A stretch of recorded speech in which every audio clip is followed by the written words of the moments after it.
Stage Pass, Institute of Gaming. For more details, contact 70939659659. Hi sir, hi బాగుంది. ఎలా ఉన్నారు sir? నేను బాగున్నాను. ఓకే, మీరు?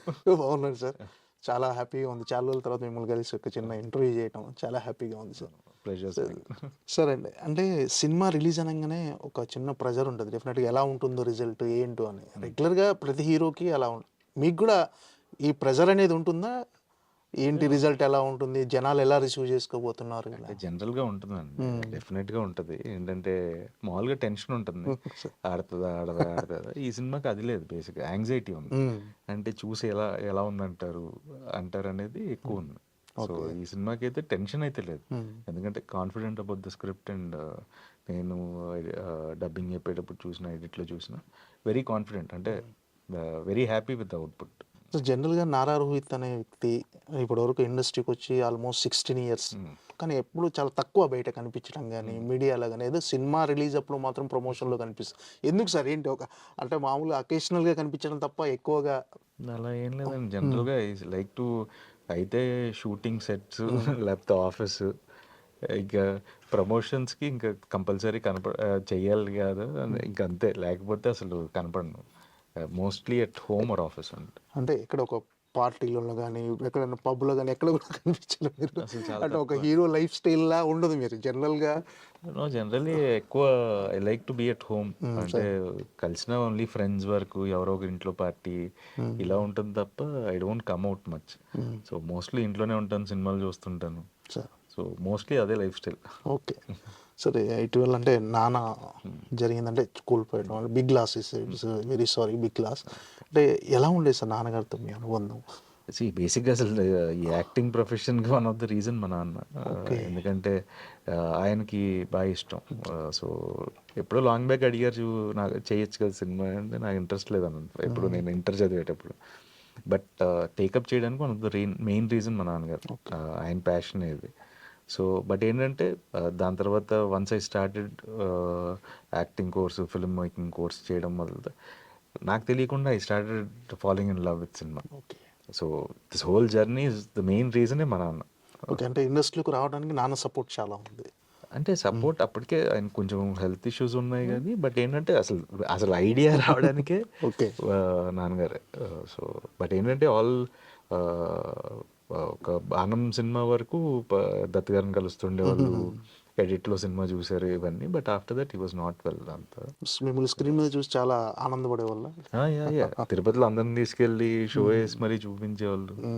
So he was like he like సినిమాలో. ఓకే, అంటే మీకు సజెషన్స్ ఇస్తుండే వాళ్ళ సార్, ఫ్రెండ్లీగా ఉంటూ, లేకపోతే ఒక ఫాదర్, టిపికల్ ఫాదర్లా ఉంటారా, లేకపోతే ఫ్రెండ్లీగా సజెషన్స్ ఇచ్చేవాడా? లేదు ఇలా వెళ్ళు. My biggest inspiration is my dad. ఇప్పుడు మీరు నా గురించి ఏది మాట్లాడినా ద రీజన్ మా నాన్నగారే ఉంటారు. బీయింగ్ కార్డియల్ విత్ పీపుల్ దగ్గర నుంచి ఎవ్రీథింగ్. ఎందుకంటే he was like that and I learn from him. So సినిమాల పరంగా వచ్చేసరికి అదే అంటున్నాను కదా, బాణం వరకు చూశారు తప్ప దాని తర్వాత he was not that well. But ఏంటంటే ఇంట్లో చూస్తుండేవాళ్ళు, బట్ సజెషన్స్ ఏమి వచ్చేవాళ్ళు, he'll be happy for anything, ఏం చేసినా బాగుందనే వాళ్ళు.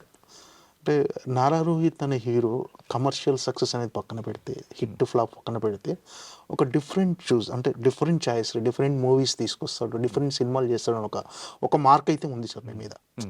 సో ఈ సుందరకాండ అనేది కూడా అలా అనుకునే వాళ్ళకు డిఫరెంట్ సినిమా అనుకోవచ్చా, రెగ్యులర్ కమర్షియల్ ఫిల్మ్ ఇది? No see the idea is very unique. మళ్ళీ డిఫరెంట్గానే ఉంటుంది. ఓకే, సీ బట్ ఏంటంటే it has all the commercial elements to be like by even different సినిమాల వాళ్ళకే కాదు, రెగ్యులర్ సినిమాలు చూసే వాళ్ళకి కూడా నచ్చే విధంగా ఉంటుంది. Okay, see now you need to, మనం ఎంత కొత్త కథ ఉన్నా సరే మనం చాలా ఎలిమెంట్స్ ఉండాలి థియేటర్కి ఆడియన్స్ రావాలంటే. సో తను ఎక్సైట్ అయ్యి థియేటర్కి రావాలంటే నువ్వు ఎంత కొత్త కథ ఉన్నా సరే కమర్షియాలిటీస్ కూడా ఉండాల్సిందే. సో ఇప్పుడు ఆ బ్యాలెన్స్ చేస్తేనే సక్సెస్ఫుల్ ఫిల్మ్స్ తీయగలుగుతాం. So that is very important ఇవాళ ఉన్న సినారియోలో.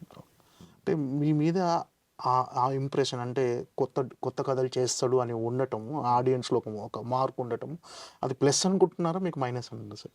అదేమైనా ఎప్పుడైనా మిమ్మల్ని ఇబ్బంది పెట్టిందా ఆ ఇమేజ్ అనేది? డెఫినెట్గా డిఫరెంట్గా చేసిన రోజులు ఇట్ వాస్ వెరీ హ్యాపీ అండి. అంటే అప్పట్లో ఇంకా ఏంటి అంటే అంత జానర్ ఫిల్మ్స్ ఇవన్నీ అంత చూసేవాళ్ళు కాదు. బట్ లేటర్ ఆన్, అంటే ఒక విధంగా చెప్పాలంటే థియేటర్ రిలీజ్ తర్వాత నా సినిమాలకి ఎక్కువ అప్రిసియేషన్ వచ్చేది. అంటే ఇప్పుడంటే ఓటీటీస్, అప్పట్లో ఏంటంటే యూట్యూబ్లో పెట్టేవాళ్ళు రకరకాల ప్లాట్ఫామ్స్, శాటిలైట్ ఏదో. బట్ ఓటీటీ ఎవాల్వ్ అయిన తర్వాత నేను తక్కువ చేశాను సినిమా, ఐ డోంట్ డూ అసలు. సో ప్రాబబ్లీ కంటిన్యూ చేసి ఉంటే ఓటీటీ మార్కెట్ ఎక్కువ ఉండేదేమో నాకు, అంటే because of the content side, కొత్త కథలు తీసుకోవడం వల్ల. So it is always a plus అండి. మనం ఇప్పుడు ఎగ్జైటింగ్గా చెప్పాలి స్టోరీ. మన కథ ఒకటే ఉంటే సరిపోదు అనే, అంతకుముందు కథలు ఉండేవి కానీ ఎక్కడో తెలియని థియేటర్కల్ ఎక్స్పీరియన్స్ ఇవ్వలేకపోయామనే ఒక గిల్ట్ ఉండేది.